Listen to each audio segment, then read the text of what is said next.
네, 성도 여러분 안녕하십니까? 네, 봄 기운이 완연한 행복한 안식일입니다. 이수영 장로님 네 분 아주 착한 표정으로 아름다운 찬양을 들려주심으로 하나님께 영광 돌려주셔서 감사를 드리겠습니다. 네, 오늘 식사 후에 제자훈련을 하고 직원회를 하도록 하겠습니다. 직원들은 본당에 모여주시고요. 그리고 직원회가 끝나면 김한기 장로님 병원 방문을 좀 가겠습니다. 함께 가실 마음이 있는 분들은 동참해 주시기 바라겠습니다.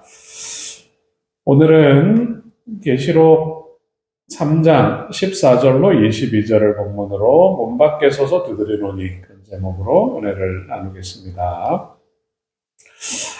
예, 이번 주는 활짝 핀 벚꽃을 보면서 다들 마음이 행복해 하셨으리라고 생각을 하는데요. 봄이 되면 교회들이 대신방을 합니다. 모든 성도들의 가정을 방문하면서 가정의 필요를 위해 기도하고 온 가족이 한 해 주님의 은혜 가운데 잘 지내기를 간구하는 그런 일들, 그런 목양이 봄 대신방인데요. 요즘에 다 맞벌이를 나가셔가지고 대신방을 받기 어려운 그런 집들이 많고, 요즘 분위기가 개인적인 사적인 공간을 여러 사람들에게 공개하는 일을 꺼려서 집으로 찾아오시지 말고 카페에서 만나든지 아니면 교회에서 소그룹 반원들이 함께 모인 곳에서 신방을 진행하기도 합니다. 많은 가정들이 대신방의 장점을 얘기하면서 대신방을 하고 나면 아주 집안이 정리정돈이 잘 되고 깨끗해진다, 이 이야기를 합니다. 가족끼리 살 때는 그래도 정리는 하시겠지만 정리와 청소의 필요성이 좀 덜 하다가 목사님과 또 구역반 식구들이 우리 집에 온다 그렇게 생각을 하면 대대적인 청소를 하게 됩니다. 그래서 제가 목회를 하면서 성도님들의 가정에 대한 기억은 하나같이 다 깨끗해요. 집들이 다 깨끗하고 집에는 아주 화사한 화초들이 피어 있고 은은한 향기가 나고 우리 성도님들이 이렇게 단정하고 아름답게 하고 사시는구나 그렇게 기억을 하고 있습니다. 여러분, 예수님께서 올 봄에 우리 집에 오신다면 혹은 내가 일하는 일터로 오신다면 우리는 어떻게 할까요? 오늘 4월의 첫 안식일인데 오늘 예수님이 우리 교회에 오셔서 같이 예배를 드리기를 원한다. 미리 연락을 주셨다면 우리 교회가 어떤 준비를 했을까요? 교회의 외적인 모습을 분명히 단장했을 것입니다. 화단도 다 치우고 봄꽃을 다 심어놓고 올라오는데 아마 리본이나 현수막을 달아놓기도 했을 것입니다. 그리고 외적인 그런 준비뿐만 아니라 예수님이 이곳에 오셔서 우리와 함께 오늘 특별 예배를 드리신다 그러면 아마 우리의 마음까지 깨끗하게 단장하고 이 자리에 앉아 있을 거라고 생각을 합니다. 우리가 지금까지 계시록 2장부터 3장에 기록된 7교회, 지난주까지 6번째 교회, 오늘 7번째 교회인데 이 교회들을 향하여 말씀하시는 예수님을 만났습니다. 오늘 마지막 7번째 교회인 라오디게아 교회인데 우리가 아는 것처럼 라오디게아 교회는 1844년 이후부터 예수님이 다시 오시는 재림시까지 마지막 시대, 심판 시대를 상징하는 교회이고 긴 역사 속에서 바로 우리가 지금 살아가고 있는 시대입니다. 라오디게아 교회를 향해 말씀하시는 예수님의 말씀은 다른 누군가를 향한 말씀이 아니고 바로 우리 교회를 향하여 그리고 나를 향하여 하시는 말씀입니다. 오늘 라오디게아 교회를 향해 말씀하시는 주님의 음성을 통하여 우리에게 주시는 하나님의 음성을 듣도록 하겠습니다. 이제 빌라델비아를 지나서 이 예언자, 예수님의 시선이 남쪽으로 약 68km 정도 떨어져 있는 라오디게아로 향합니다. 이것이 마지막이에요, 마지막. 종착점. 7 교회 중에서도 마지막. 교회의 구속사의 시간에 있어서도 마지막 시대를 상징하는 그 교회가 라오디게아입니다. 이제 동방으로부터 무역을 하면 이 무역상들이 에베소와 버가모를 통과합니다. 그리고 그 교차로, 에베소와 버가모로 갈 수 있는 교차로에 강이 하나 흐르는데 그 강이 리커스 강입니다. 그리고 이 강의 계곡에 라오디게아라는 도시가 위치해 있습니다. 우리가 바울이 전도 여행을 했던 도시들, 그 도시들 중에 이제 히에라폴리스와 골로새가 이곳에서 멀지 않습니다. 기원전 3세기경에 안티오코스 2세가 이 도시를 건설했어요. 아름답게 도시를 만들고 나서 이 도시의 이름을 그의 아내의 이름을 땄습니다. 아내의 이름이 뭐였을까요? 아내의 이름이 라오디게입니다. 라오디게의 이름을 따서 라오디게아라는 도시 이름을 짓게 되었습니다. 도시마다 특색이 있는데 이 도시는 굉장히 부유한 도시입니다.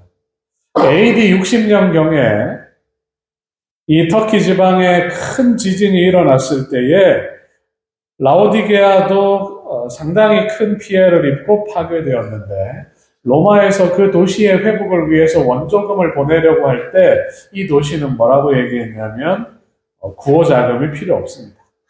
우리가 가진 재산으로 우리가 가진 은과 금으로 얼마든지 이 도시를 재건할 수 있다고 말하고 도시를 재건한 그런 부유한 도시가 라오디게아입니다.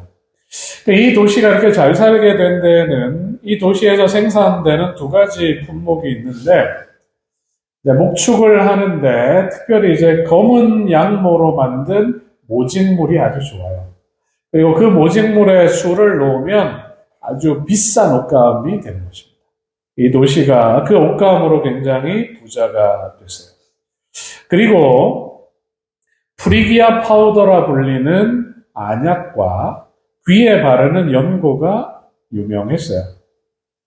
이 도시에 그 당시에 의과대학이 있고 안약과 귀에 바르는 연고가 있어서 많은 사람들이 병 낫기 위하여 이 도시를 찾아서 이 도시가 경제적으로 부유하게 된 것입니다.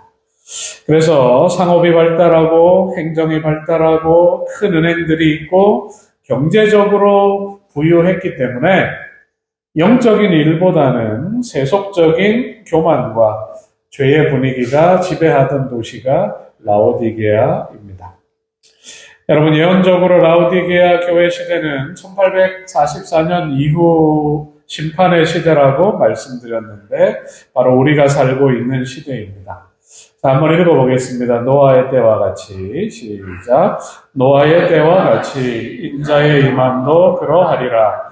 홍수전에 노아가 방주에 들어가던 날까지 사람들이 먹고 마시고 장가들고 시집가고 있으면서 홍수가 나서 그들을 다 멸하기까지 깨닫지 못하였으니 인자의 임함도 이와 같으리라.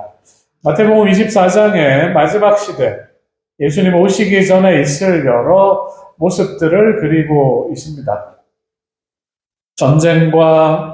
전쟁의 소문이 들리고 기근과 지진이 팽배하고 전염병이 돌고 사람들이 도덕적으로 타락하고 그런 이야기들이 마지막 시대를 표현하는 말들입니다.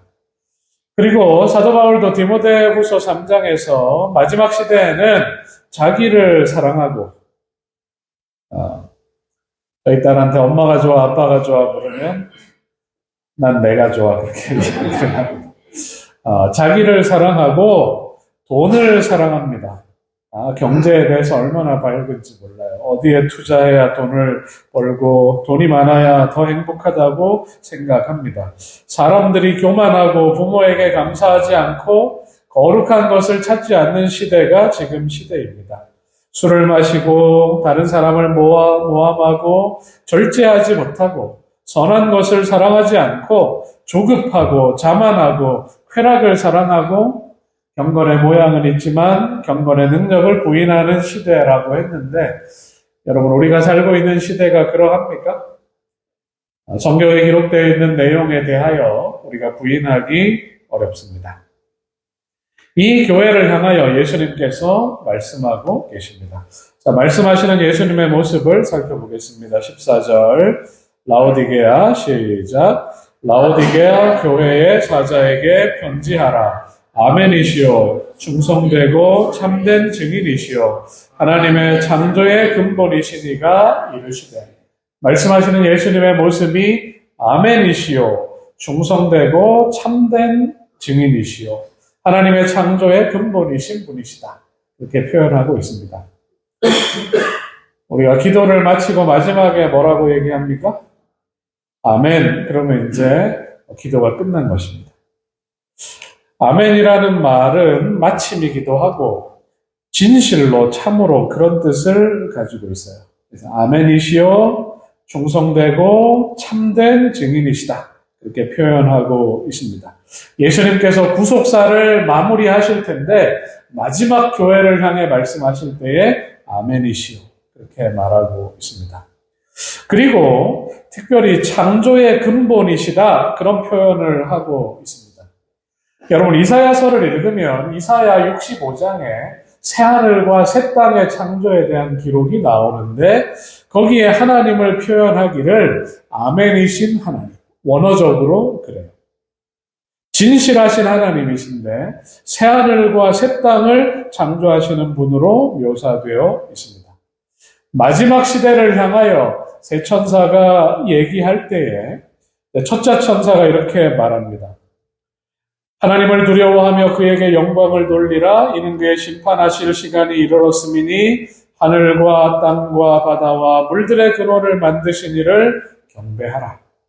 이 마지막 심판이 지나면 하나님께서 하늘과 땅과 바다와 물들을 새롭게 하실 것이라는 것을 강조하고 있습니다.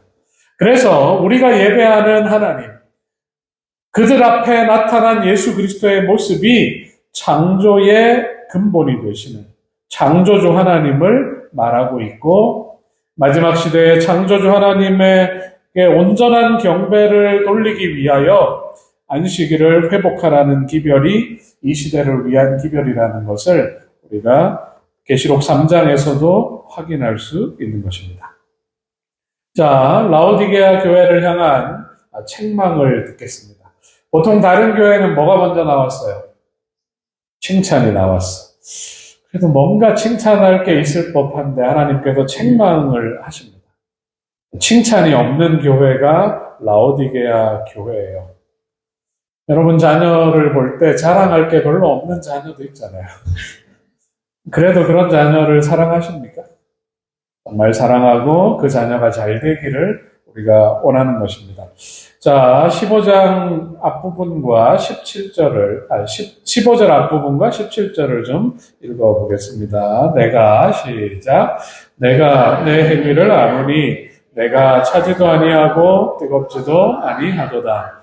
내가 말하기를 나는 부자라 부요하여 부족한 것이 없다 하니 내 곤고한 것과 가련한 것과 가난한 것과 눈먼 것과 벌거벗은 것을 알지 못하는도다. 자, 17절 내용은 우리가 이해가 되죠. 이 도시는 어떤 도시였다고요? 부요한 도시예요. 나는 부자다. 부족한 것이 없다. 그렇게 이야기하는데 네가 가난하고 가련하고 눈멀고 옷도 제대로 못 입었다. 어떤 측면을 얘기하는 것일까요? 겉으로는 잘 살아요. 좋은 집에서 좋은 옷 입고 또 멋있는 선글라스 끼고 머리에 염색을 하고 화려한 명품 옷을 걸치고 있지만 뭐는 가난하다는 것입니까? 영적으로 가난함을 이야기하고 있습니다.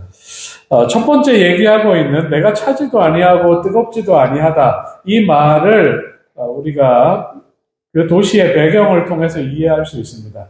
이 사진은 히에라폴리스예요. 히에라폴리스는 온천이 유명합니다. 온천이 유명한데 히에라폴리스와 라오디게아가 멀지 않기 때문에 약 10km 정도 떨어져 있기 때문에 이 당시에 히에라폴리스의 온천물, 라오디게아는 이제 제대로 된 샘이 없었거든요. 그 온천물을 라오디게아까지 보내는 수로를 건설했습니다. 히에라폴리스에서 뜨겁던 그 물이 이 수로를 타고 라오디게아까지 오면 미지근해지는 것입니다. 그 물을 먹었어요. 이제 온갖 그 미네랄이 들어있고 미지근한 물을 여러분이 마셨다고 생각해 보세요. 그게 기쁘게 넘어가지 않을 것입니다. 뱉는 것입니다. 이제 그 당시 상황을 표현하면서 그들의 영적인 상태를 이야기하고 있는 것입니다. 그들의 영적 상태가 차지도 않고 뜨겁지도 않다는 것을 보여주고 있어요. 이 도시가 부요하였고 큰 박해도 없었기 때문에 교회에 나오는 성도들이 점점 어떤 신앙의 태도를 보였냐면 신앙을 제대로 하는 것도 아니고 안 하는 것도 아니에요. 그러면서 자기의 상태를 잘 몰라요. 더 나은 신앙을 하려는 의지가 없는 교회, 그 교회가 라오디게아 교회였습니다. 라오디게아 교회의 모습이 마지막 시대를 살고 있는 우리의 모습이고 그들을 향한 책망이 우리를 향한 책망이기도 합니다. 이렇게 펄펄 끓는 저런 온천물도 있습니다. 라오디게아 성도들의 신앙이 미지근하다, 차지도 않고 덥지도 않다, 이런 얘기를 우리 부모님 세대가 들으면 조금 억울하리라고 생각을 합니다. 부모님 세대는 기별을 받아들였을 때에 가족의 반대가 있어도 다른 교회에 다니고 있었지만 진리를 알고 재림교회에 올 때에 그 교회와 성도들과 가졌던 그 우정과 사랑도 소용이 없고 결단하고 진리를 향해 담대히 나아왔습니다. 그리고 열심히 말씀을 연구하고 예언의 신을 읽고 주님의 오심을 진심으로 사모하며 최선을 다해서 살았어요. 부모님 시대는 부유하지 않았습니다. 편안하거나 안락함과는 거리가 먼 생활을 했습니다. 부모님들은 항상 자신의 부족을 살폈고 내가 온전히 이루었다고 자만하지 않았고 내가 예수 그리스도의 장성한 분량까지 위에서 부르신 부름의 상을 향하여 내가 날마다 애쓰며 나아간다. 그런 마음으로 새벽마다 일어나서 기도하고 심리 먼 길도 걸어서 교회를 가고 집회가 있을 때마다 빠지지 않고 안전한 마음으로 복음을 전하는 그런 신앙의 모습을 보여줬습니다. 하지만 21세기에 주님의 오심이 더 가까워졌는데 우리는 더 부유하게 되었어요. 지금 우리는 라오디게아 교회를 향한 이 책망이 나를 향한 책망이라고 솔직하게 고백할 수밖에 없습니다. 대부분의 교회가 영적으로 뜨겁지 않고 선교적으로 정체되어 있습니다. 여러분, 지금 우리들의 마음 가운데 이 교회를 가득 채우겠다는, 영혼으로 가득 채워서 하나님 앞에 귀한 영혼을 돌리며 교회가 부흥하는 것을 보겠다는 그런 열망이 우리 속에 있으신가요? 우리가 그런 열망을 잃어버리고 살아가고 있는 것입니다. 한때 우리도 뜨거웠던 신앙을 가졌지만 세월이 지나면서 나이가 들면서 믿음이 식어지고 내 모습이 세속화되어 가고 있는 것을 보게 됩니다. 혹은 내가 교회를 다니기 시작했지만 말씀과 성령의 능력을 소홀히 했고 내가 진정으로 거듭나고 회심하는 경험 없이 교회를 다니고 있는 사람도 있습니다. 한 해 한 해 신앙의 연수가 더해가지만 내가 온 마음 다해서 전심으로 예수님을 내 삶의 주인으로 모시고 그분을 따른 경험 없이 신앙을 하고 있는 사람들도 우리 중에 있습니다. 신앙을 하는 것이 스스로에게도 만족과 기쁨이 덜해요. 그리고 주변에 있는 사람들에게도 내가 진실한 그리스도인으로서 끼칠 수 있는 감화력이 적다는 것을 느낄 수밖에 없는 것입니다. 이런 미지근한 상태보다 더 심각한 것은 예수님의 책망과 지적처럼 내 상태가 어떤지 모르거나 혹은 그렇다고 지적할 때에 그것을 인정하지 않는 것입니다. 지적받으면 기분이 나빠요. 내가 그럴 리가 없다. 그렇게 이야기하면서 그 지적을 받아들이지 않는 것입니다. 대부분의 교회가 좋은 건물을 가지고 있습니다.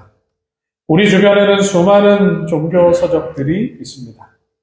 우리가 원하면 주옥 같은 말씀들을 들을 수 있는 온라인에 좋은 성경 교수 내용과 설교들이 얼마나 많은지 몰라요.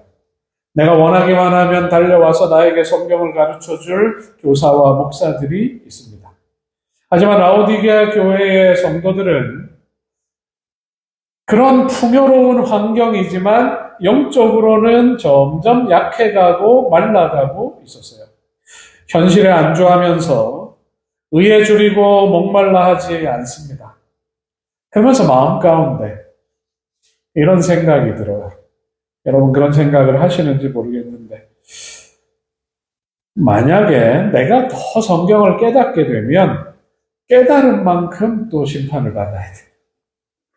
내가 더 깨닫게 되면 더 많이 실천해야 돼.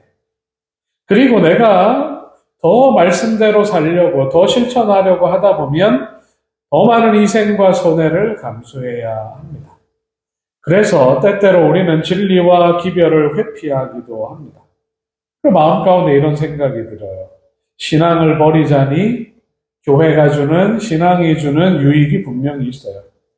그리고 하나님을 무시하고 살다가 내가 영원히 멸망당할 걸 생각하면 두려운 마음이 있는 것입니다.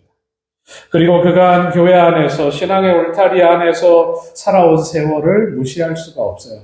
내가 교회 안 나온다고 하면 나를 붙잡을 사람들이 또 너무 많고 그 관계를 끊기가 힘든 것입니다.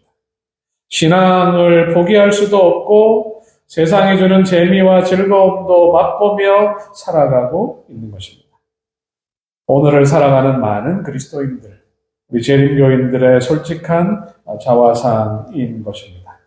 와인 여사는 이렇게 책망하고 있습니다. 우리 같이 한번 읽어보겠습니다. 미지근한 시작. 미지근한 신앙 고백자들이 주님의 이름을 결코 부르지 않았다면 그분께 훨씬 더 큰 기쁨이었을 것이다. 그들은 예수님의 신실한 추종자가 되고자 하는 사람들에게 계속적인 짐이다. 그들은 불신자에게 거치는 돌이다. 자, 하나 더 읽어보겠습니다. 희망이 없고 시작. 희망이 없고 고침을 받을 수 없는 죄는 생각의 교만, 자부심이다. 이것은 모든 성장의 길목에 서 있다. 교회 정원에서 우리에게 주고 있는 책망의 말씀입니다. 이런 책망을 들을 때에 인정하고 싶지 않아요. 하지만 이런 직접적인 책망, 차라리 그렇게 신앙생활 할 거면 네가 신앙을 안 했다면, 네가 막지 않았다면 더 많은 영혼이 구원받았을 것이다. 이런 얘기를 들을 때에 우리의 마음에 아픔이 있는 것입니다. 하지만 우리가 이 사실을 부인할 수 없고 이것이 내 모습이라고 고백할 수밖에 없는 것입니다. 이 교회를 향하여 예수님께서 권고하고 계십니다. 15절 후반부와 16절입니다. 자, 같이 한번 읽어보겠습니다. 내가 시작. 내가 차든지 뜨겁든지 하기를 원하노라. 내가 이같이 미지근하여 뜨겁지도 아니하고 차지도 아니하니 내 입에서 너를 토하여 버리리라. 18절과 19절은 좀 이따 읽어보도록 하겠습니다. 차든지 뜨겁든지 하기를 원한다. 그럼 이 얘기를 들을 때 그러면 미지근한 것보단 차라리 찬 게 난가? 차다는 건 신앙이 냉랭하가 식었고 안 하는 거잖아요. 차든지 뜨겁든지 하라. 이렇게 말씀하시는 이유를 이렇게 생각할 수 있습니다. 차라리 하나님의 은혜를 전혀 모른다면, 하나님의 은혜를 전혀 몰라요. 그럴 때에 하나님의 사랑과 은혜가 주어지면 어중간하게 알고 제대로 안 하는 것보다 그 그 사람이 회심하고 돌이킬 가능성이 더 많기 때문에 그렇게 하느니 차라리 안 하는 게 낫다. 그렇게 이야기하는 것입니다. 그리고 미지근하게 하려면 차라리 안 하는 게 낫다. 그렇게 말하는 예수님의 그 마음을 우리가 알아야 합니다. 어릴 때 부모님들은 그런 말씀을 많이 하셨어요. 그렇게 공부하려거든 차라리 뭐 하라? 공부 때려쳐라. 혹시 그런 얘기 들어보셨어요? 그렇게 하려거든 때려쳐라. 그냥 공장을 가든지 기술을 배우든지 그게 낫지. 그렇게 공부하는 건 차라리 안 하는 게 낫다. 이렇게 부모님이 이야기하십니다. 그 말은 제대로 하라는 말이잖아요. 하지 말라는 말이 아니라 제대로 하라는 말입니다. 뜨겁지도 아니하고 차지도 아니하니 내 입에서 너를 토하여 버리겠다. 부모님들이 수도 없이 가져본 마음입니다.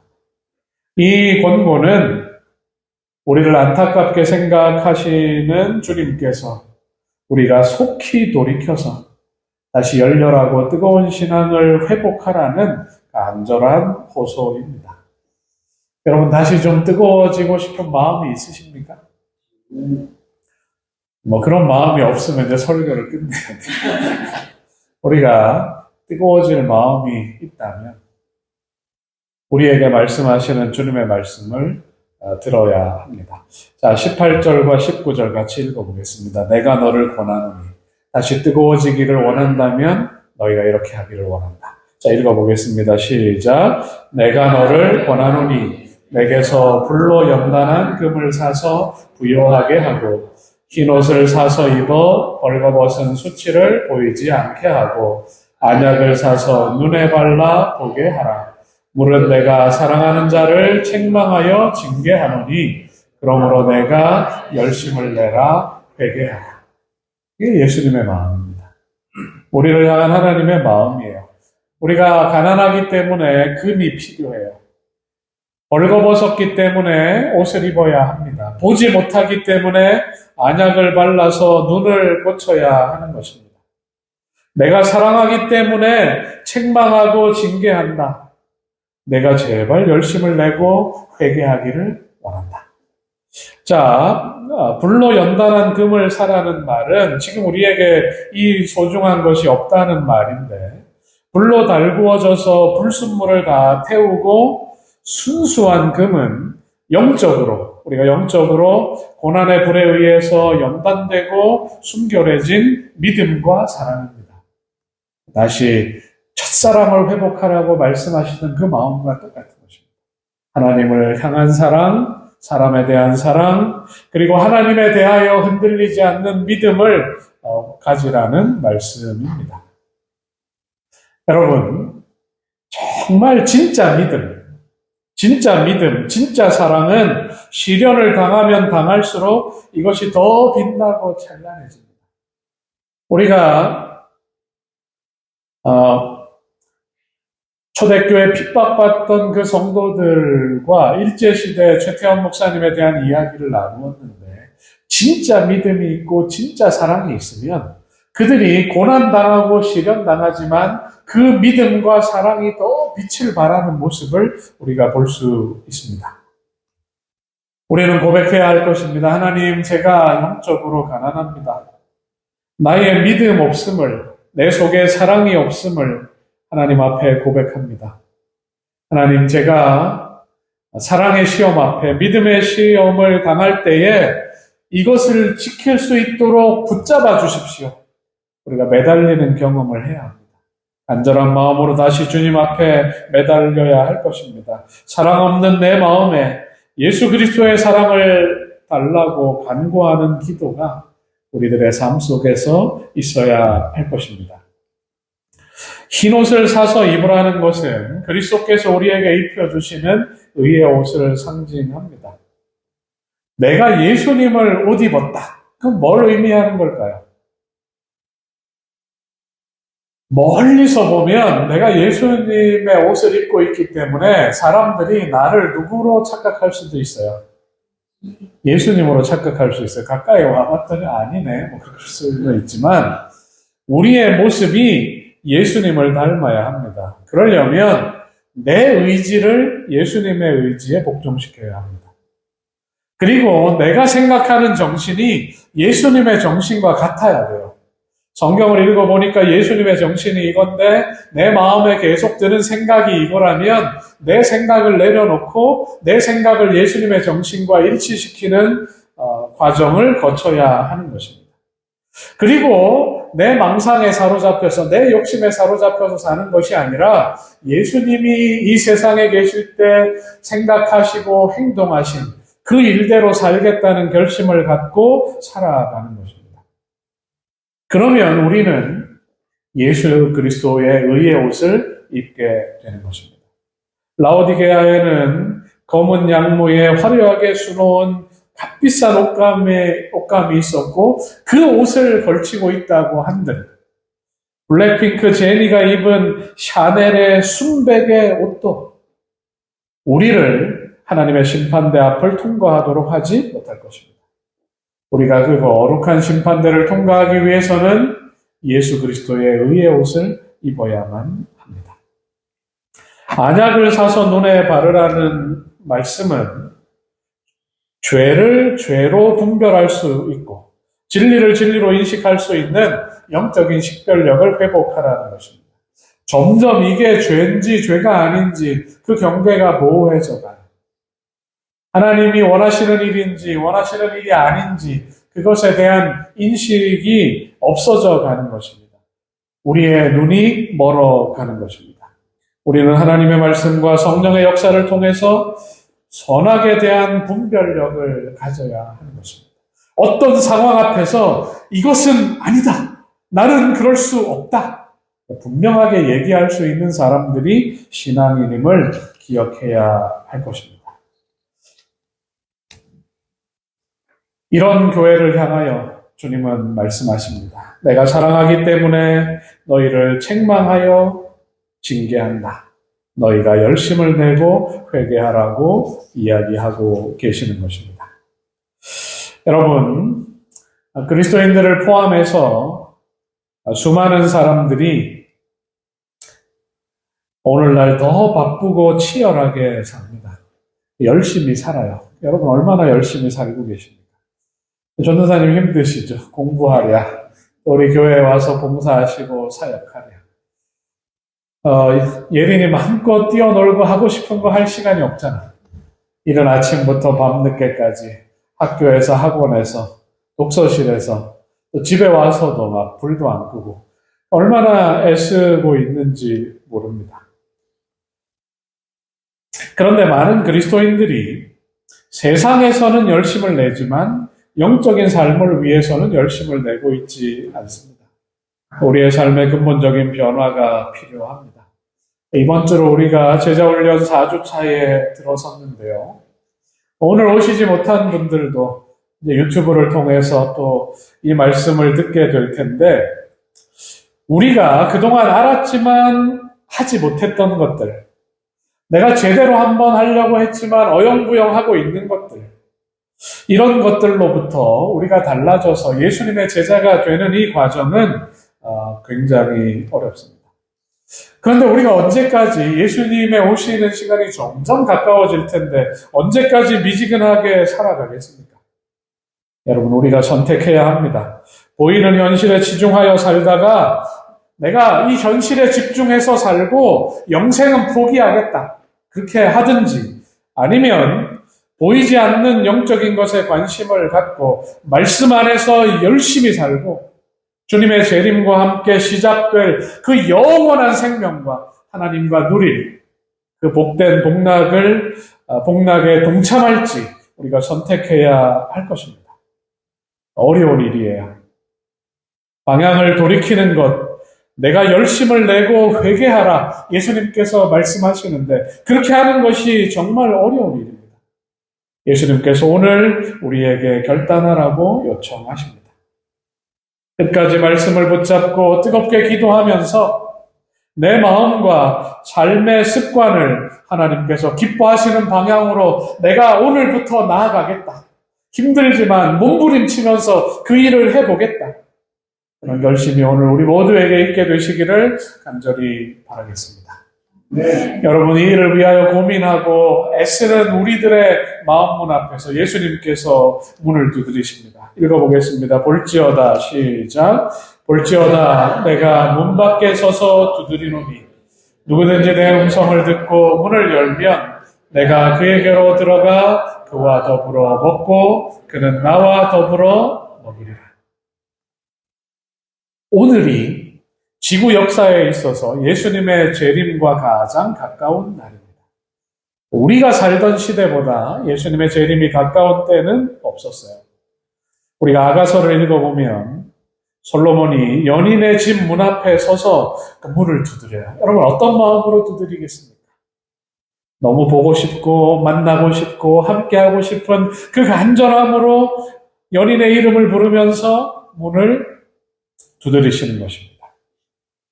예수님이 문 앞에 오셨다는 것은 세상의 마지막이 가까웠다는 뜻입니다. 예수님이 이 세상에 계실 때에 마지막 자유의 시간, 붙잡히시기 전에 제자들과 함께 식사하면서 이제 이 식탁이 이 세상에서 너희와 나누는 마지막 식탁인데 다음 식탁은 어디라고요? 내가 다시 와서 하늘에서 같이 먹자. 그렇게 말씀하셨어요. 예수님은 그 순간을 얼마나 기다리시는지 모릅니다. 그리고 우리는 그 순간을 간절히 기다리고 사모하며 살아가는 사람들입니다. 그런 사람들이 그리스도인들이에요. 주님께서 문을 두드리시는 그 소리를 듣지도 못한 채 미지근한 상태에서 정신없이 살아가는 우리를 향하여 예수님께서 간절하게 문을 두드리고 계십니다. 여기에 이 단어의 뜻은 조심스러운 노크가 아니라 집이 울릴 만큼 큰 소리로 쾅쾅쾅 제발 문을 열어라. 제발 문을 열어라. 우리가 다시 만나자. 예수님께서 말씀하고 계십니다. 예수님이 애가 타세요. 우리를 너무 사랑하시기 때문에 예수님이 애가 타십니다. 오늘 내 마음 문 밖에서 간절하게 부르시는 주님의 음성이 여러분 들리십니까? 문을 연다는 것은 예수님이 내 삶에 들어오셔서 함께 하시겠다는 그 요청에 대한 그 간절한 소원에 대한 우리의 응답입니다. 내 삶에 주님이 다시 들어오셔야 합니다. 내 삶이 그분과 함께하는 삶이 되어야 합니다. 주님은 이제 나에게 오셔야 하고 이 세상을 구원하시기 위하여 이 땅에 오셔야 하는 것입니다.